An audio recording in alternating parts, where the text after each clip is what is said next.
Friends, video start చేసే ముందు ఈ వీడియోను లైక్ చేయండి. అదేవిధంగా జెన్యూన్ అండ్ లేటెస్ట్ వీడియోస్ కోసం మన ఛానల్ని సబ్స్క్రైబ్ చేయండి. అదేవిధంగా బెల్ ఐకాన్ ట్యాప్ చేయండి. మీకు ఆల్ నోటిఫికేషన్ వస్తుంది. ఆల్ పైన ట్యాప్ చేయండి. Hi friends, welcome back to our channel. So friends, మనకు రైతు రుణమాఫీకి సంబంధించి KTR అయితే కీలక ప్రకటన చేయడం జరిగిందన్నమాట. కంప్లీట్గా KTR సో అతను ఏం చెప్పడం జరిగింది, సో కంప్లీట్గా మాఫీ అవుతుందా లేదా, కంప్లీట్ ఇన్ఫర్మేషన్ వీడియోలో తెలుసుకుందాం. ప్రతి ఒక్కరు సపోర్ట్ చేయండి, లైక్ చేయండి, కామెంట్ చేయండి. కొత్తగా చూస్తున్నారు కూడా సబ్స్క్రైబ్ చేసుకోండి. మరి ఇంకెందుకు ఆలస్యం, లెట్ స్టార్ట్ అవర్ టాపిక్. రైతు రుణమాఫీపై కీలక ప్రకటన అంటూ చూసుకోవచ్చు. తెలంగాణ రాష్ట్రం సంబంధించి రైతు రుణమాఫీ త్వరలోనే పూర్తి అవుతుందని మంత్రి KTR పేర్కొన్నారు.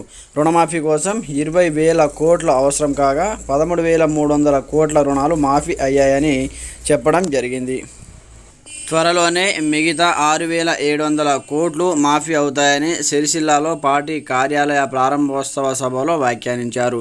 అటు బీఆర్ఎస్ మేనిఫెస్టోలో కేసీఆర్ బీమా పథకం తనకు ఎంతో సంతృప్తినిచ్చిందని తెలిపారంటూ ఇక్కడ అప్డేట్ చూసుకోవచ్చు అనమాట. సో ఫ్రెండ్స్, చూశారు కదా కంప్లీట్గా. సో ఎవరికైతే రుణమాఫీ కాలేదో వారికి 100% మాఫీ అవుతుంది. సో ఎవరు టెన్షన్ పడవలసిన అవసరం లేదంటూ కూడా మనకు చెప్పడం జరిగింది. కంప్లీట్గా మనకు 20,000 కోట్లు అయితే అవసరం కాగా అందులో మనకు 13,300 కోట్ల రుణాలు అయితే మాఫీ అయ్యాయని చెప్పడం జరిగిందనమాట. ఇంకా కాని వారికి త్వరలోనే మిగతా 6,700 కోట్లను కూడా మాఫీ చేస్తామంటూ కూడా సిరిసిల్లాలో పార్టీ కార్యాలయంలో KTR అయితే వ్యాఖ్యానించడం జరిగిందనమాట. సో ఎవరెవరికి మాఫీ అయ్యాయి, ఎంతవరకు మాఫీ అయ్యింది, అలాగే సో మీ ఊరు పేరు జిల్లా కింద కామెంట్ సెక్షన్లో కామెంట్ చేయండి. ఎవరు టెన్షన్ పడాల్సిన అవసరం లేదు. సో నేను ఎస్టర్డే కాక 2 days బ్యాక్ ఒక వీడియో చేయడం జరిగిందనమాట.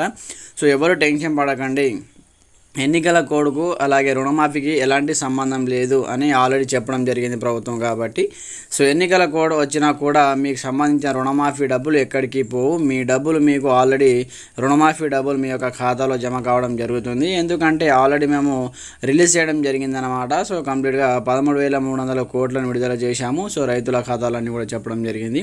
మొత్తానికి ఇంకా మనకు 20,000 కోట్లు అవసరమైతే 13,300 కోట్లను రిలీజ్ చేశారు. ఇంకా 6,700 కోట్లు అయితే రిలీజ్ చేయవలసి ఉందంటూ కూడా చూసుకోవచ్చు.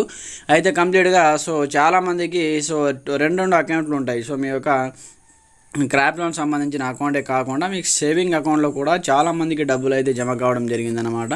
సో ఒకసారి మీరు మీ యొక్క సేవింగ్ అకౌంట్, అలాగే సేవింగ్ అకౌంట్ అంటే మీరు తీసుకున్నటువంటి పర్సనల్ అకౌంట్ అనమాట, అకౌంట్ని తీసుకెళ్ళి ఒకసారి చెక్ చేసుకోండి.